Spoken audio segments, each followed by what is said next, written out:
жашыттыгөндү кагылайын алыке. Жооматты укканыма 5 күн болду. Көзүм караят, жүрөгүм ысыйт. Ыйлай берип көзүмдүн жашы түгөндү. Кызыл армиянын даңктуу жеңиштеринин күнү.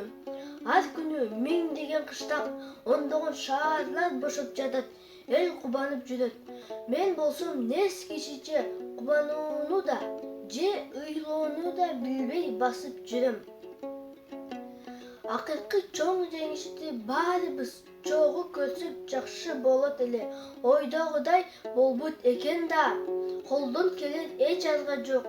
Жооматты эмнеден каза тапканын эч ким жазбайт. Алыке, эмне болду? Саламат болуңуз, Темир Кул.